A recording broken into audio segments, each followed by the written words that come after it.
Le quatrième pilier, le ramadan, consiste donc bien évidemment à se retenir de manger, de boire et d'avoir des relations sexuelles à partir de la première prière jusqu'au coucher du soleil.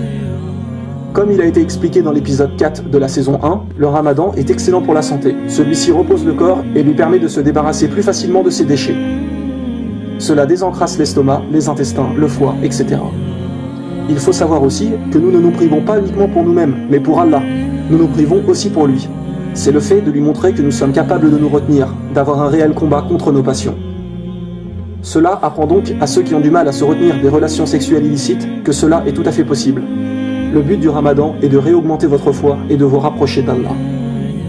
Ceux qui ne voient dans le ramadan qu'une difficulté n'ont malheureusement pas saisi la chance qu'est le ramadan et les récompenses qui s'y cachent. Le prophète a déclaré qu'Allah lui-même a dit « Le jeûne est pour moi et je donne une récompense pour cela.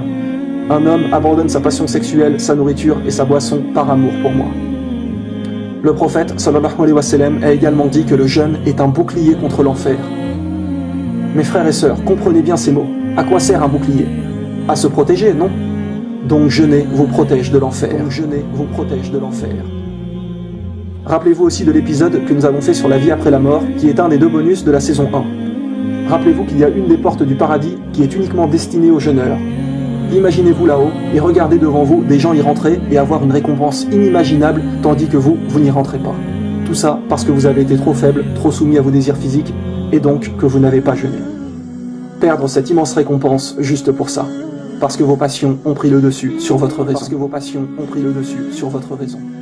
Rappelez-vous la différence entre les animaux et l'homme. Nous avons l'intelligence, alors ne nous comportons pas comme des animaux à suivre ses instincts. Rappelez-vous de la comparaison qu'Allah nous a donnée. Il nous est expliqué que l'être humain peut être mieux qu'un ange ou pire qu'un animal. Pourquoi? Parce que nous avons le choix sur terre, nous avons le libre arbitre. Un ange, lui, est obligé d'obéir à Allah, il ne peut faire du mal. Et un animal, lui, suivra toujours son instinct. Il ne changera pas dans sa tête. Il est plus ou moins programmé comme cela et ne change pas. Donc un homme qui suit sans cesse ses passions sans réfléchir est pire qu'un animal, car il avait la possibilité de réfléchir, mais ne l'a pas fait. Par contre, s'il se contrôle et ne se livre pas à tous ses désirs, alors il sera meilleur qu'un ange, car il avait la possibilité de faire du mal, contrairement à un ange, mais s'est retenu et ne l'a pas fait. Mes frères et sœurs, voulez-vous au jour du jugement, aux yeux d'Allah, être meilleur qu'un ange? Prouvez à Allah que vous vous contrôlez et que vous êtes maître de vous-même.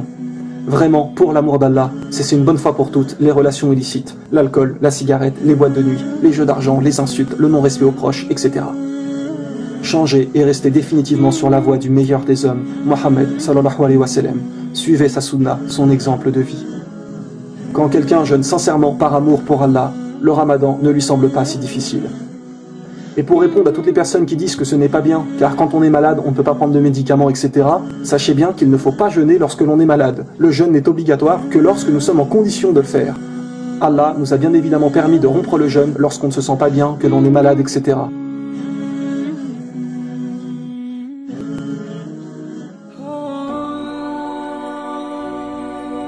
Allah nous a bien dit « nulle contrainte en religion ».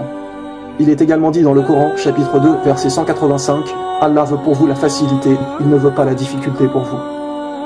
Il y a énormément d'autres récompenses derrière ce mois de Ramadan, et les gens ne s'en rendent pas compte, car le prophète a dit « Si seulement ma communauté savait ce qu'est le Ramadan, elle aurait souhaité que toute l'année soit Ramadan ».